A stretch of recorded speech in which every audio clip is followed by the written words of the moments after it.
In this video, I'm going to talk to you about rep ranges. In your exercise program, you'll probably see your prescription written out a bit like this.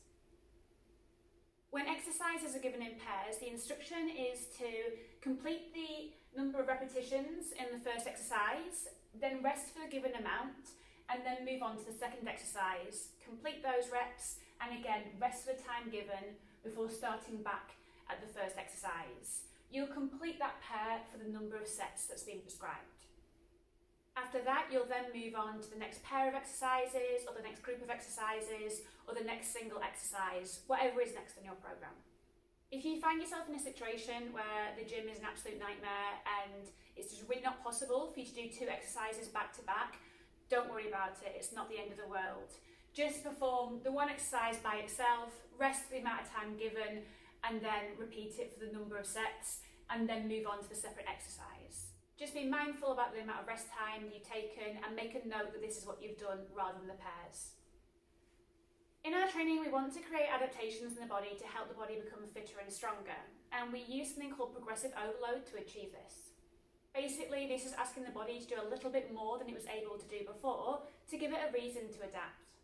This could mean lifting a heavier weight, running a bit faster, performing more repetitions, having less rest in between exercises, doing an exercise at a different tempo.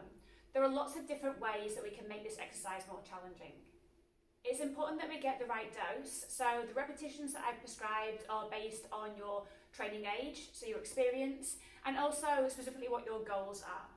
Quite often, rather than prescribing specific reps, for example, doing 4 sets of 7, I will prescribe a rep range. So that is repetitions between 2 different numbers. For example, for a rep range of 9 to 12 reps, 3 sets, 10 kilos, if you're able to perform 3 sets of the exercise and the reps within those sets are within that range and it's with good technique, we know that we've got the right weight. So in this situation, if you go in the gym and you do your first set and it's 12 reps, and you do your second set and it's 11 reps, and the third set is 9 reps, we know we've got the right weight. That's grand, because all the reps you performed with good technique have been within that rep range.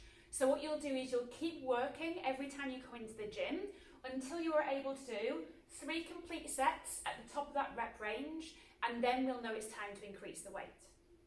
The next time you're in the gym, you pick up a heavier weight, maybe a pair of 12s.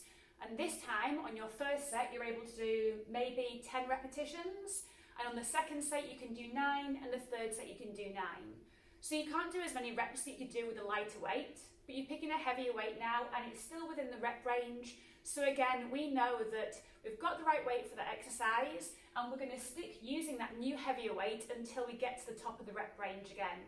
So you'll keep coming back, session after session, doing the repetitions until you can get 12, 12, 12 again, and then we increase the weight again. So you can see that we're using this rep range as kind of stepping stones to creep ourselves up to using heavier weights. If you're quite new to training, then this can happen quite quickly, and you can see that you're making progression really, really fast. If you've been training for a lot longer, so you have a high training age like myself, then this progression can come a lot slower, and it can be that you're taking weeks or even months to actually be moving up the weights in this way, but progression is still going to be happening. Now, a rep or 2 either side of the rep range is really no big deal. But if you are using a rep range, which is say 9 to 12 reps is what I've prescribed, and the weight you're using, you're smashing out sets of 18, then actually we really need to increase the weight on that. We're going way past that rep range. And in a similar way, if we've picked up a weight and actually, again, the rep range is 10 to 15 repetitions and you're struggling to do, say, 3 sets of 7, that weight is too heavy for what we're looking to achieve. Please remember, though, that progression isn't linear, so we're not going to be hitting personal bests, PBs, week after week. It's quite normal for you to have a session where you performed not as well as you had done the previous week, and there could be all kinds of reasons for that. But by being consistent with your training and using a structured training program that applies progressive overload, your hard work will pay off and your body will adapt to become fitter and stronger.